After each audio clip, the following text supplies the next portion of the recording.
Okay, so I have quite a few people on my TBR at the moment. A lot of them are like 200, 300 page books, so you're gonna have to bear with me. In the meantime, I did settle down to relax my brain and read this Ivy League by Candace Nola. So, Candace can do no wrong. As always, she's on top form when it comes to revenge stories. This one decides to go a little bit more in the way of Revenge of Mother Nature in two aspects, because you get a bonus story at the end of this one. So we follow Carl, who's groundskeeper for this absolutely beautiful Victorian manor house, which has now kind of been renovated to be a den of debauchery and just depravity and just basically it's a frat house. So if you are well, I hope you are a Buffy fan, Reptile Boy comes to mind when I was reading this, because the frat energy is definitely there. It just reminds me of the episode where Buffy goes to a frat party, ends up getting drugged, and ends up in the basement nearly eaten by a big old snake. However, there's no big old snake in this one. No, it's more a realistic horror in the sense of this could actually happen. In fact, from everything I've read, it happens a lot, where girls go to a party and unfortunately end up having their drinks spiked or getting taken advantage of. Totally messed up. We have to watch our drinks in the UK anyway, but just, that's.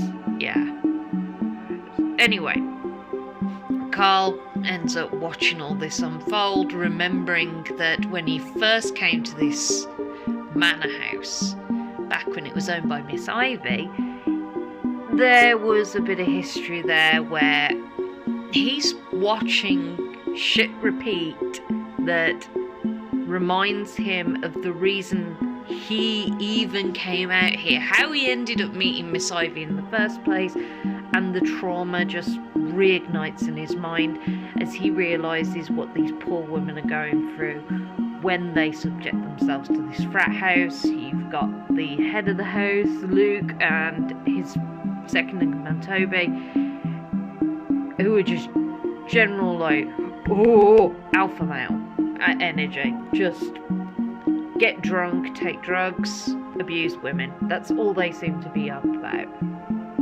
However, Ivy Lane and the manor itself has its own secrets, and like I said, the whole book kind of very much emits Mother Nature's revenge kind of vibes, especially Rebirth, which is the last story. Now, I kind of want more of Rebirth. I would love to see a full-blown novel of that, but especially the concept that Candace puts forward in the short story at the end, because I'm sitting there going, I'd kind of like to see this fleshed out and see it come into fruition. I'm not going to spoil this for you guys, but it's brutal, it's revenge, it doesn't shy away, it's very much Candace at her finest. She's always on form when it comes to revenge stories anyway, but I love the fact that she takes something and makes it her own, and it's the reason I love her as an author.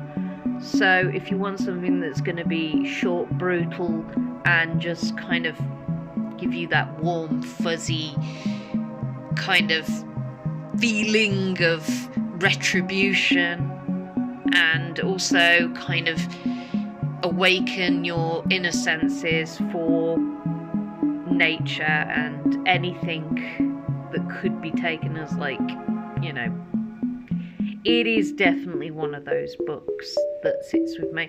Although a lot of her stuff does, because she knows how to set up a story and she knows how to give visual cues as well as write out the best way to pull the reader in, which is what I love about her work anyway. So,